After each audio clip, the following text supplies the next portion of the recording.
Welcome to Industry Gossip. My name is Manish Kata, and today I have a hungover CMO, Christopher Norton. What say you, sir? Stayed up too late watching Star Trek. Let me adjust my glasses. Okay, first up, Altruist has acquired award-winning SSG custodial platform to expand their service offering. Underrated or overrated? I think this is overrated, and I have a couple points I want to make here. I feel that they might be biting off more than they can chew in this regard. With the Schwab and TD merger happening this year, at least in September from what they're saying, Altruist is probably going to get a lot of assets and a lot of movement, and to now acquire a totally other custodian seems kind of odd, but maybe there's bigger plans there. And secondly, these press releases all say really nice things, right? Like there's be no disruption to your business if you're an SSG client, yada, yada, yada. But in reality, they're not buying another custodian to let that money stay at Pershing, which is what SSG is. It's an overlay on Pershing. So eventually that stuff is going to have to be moved over, which will cause even more work on Altruist plate. I think it's congratulations to them. I mean, they're growing, but I think the timing of this is off for me and slightly overrated here. I was looking for the disclosure in the press release as far as there will be no disruption to your business is not guaranteed and should not be relied upon as such. All right, next up, Insight Partners and Adams Street have invested in an RIA custody disruptor. Underrated or overrated? This is underrated. Congratulations, Altruist back-to-back on this show.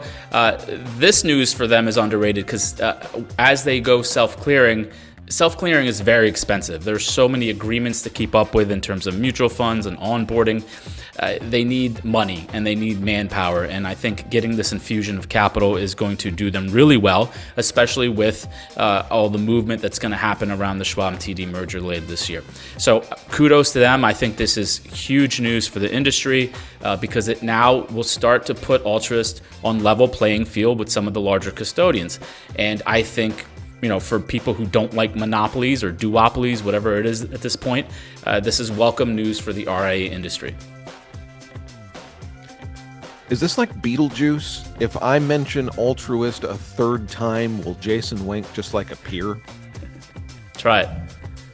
All right, there was an executive shakeup, and I do mean shakeup, at Skience that saw the president, COO, CMO, and CPO all leave. Underrated or overrated? All right, well, in terms of the industry, who cares? This is overrated. However, if you're a client of Skience, I think you should be a tad bit worried when all those people leave at the same time. I don't know what a CPO is, but maybe someone can let me know in the near future. Look, it's always bad news when executives at that level just exit. And I had calls with them years ago, and frankly, I still don't get what they do. It was very confusing at the time, and I'm still confused.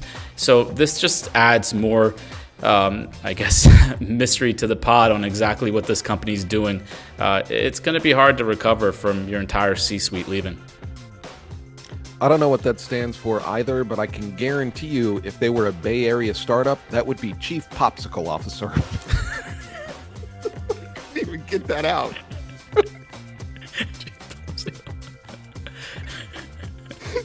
Why'd you have to throw Bay Area under the bus? Martina, keep it all. My own town. All right, Riskalyze has made a final C-suite hire ahead of their imminent rebrand as they are pushing towards $1 billion. Underrated or overrated? I think this is overrated. There's a weird thing in our industry where people correlate rebrand to revenue. I don't know why they think that all of a sudden, if you rebrand the company, all of a sudden you're gonna, get to $1 billion. Congratulations to them. They're putting the things in place, I guess, to get there. But in terms of this final piece, it seems kind of odd and overrated to me. Last time we checked, I think they came in at about a $300 million valuation on their last raise. And so getting to $1 billion, it's going to be tough. I don't see it happening unless there's product lines being added. But some random guy that they're hiring to do a rebrand is not going to necessarily be the icing on the cake there. Hey, you laugh, but ever since I made that Potomac video, this company has done nothing but grow. Rebrands for the win. All right, last one for this outing. Snappy Kraken has announced a collaboration with Morningstar, of all people. Underrated or overrated? I think this is underrated. Snappy has a great team of writers, and they put out a ton of great content. However, I think it's important to leverage investment research, and who better than Morningstar to do that for client-facing material. So I think this is just another feather in their cap to be able to offer more and more content for their clients to use. And so I think this is underrated, and if you haven't used Snappy or checked them out, I think you should. In addition, if you want to see industry gossip, king and queen at Jolt. You can see that the first week of May, I think it is. Why don't you pop up in here and promote yourself as well? Yeah, I'm doing a panel that has somehow swerved way over into the AI tech side of things. We're going to talk a lot about that. So I think it's going to be a great event. I'm, of course, really looking forward to your keynote as well. So it'll be a memorable week. I'm just going to talk shit on stage for 30 minutes. Trust me, it's worth attending. That will do it for this episode of Industry Gossip. Until next time, we'll see you in Vegas. CPO.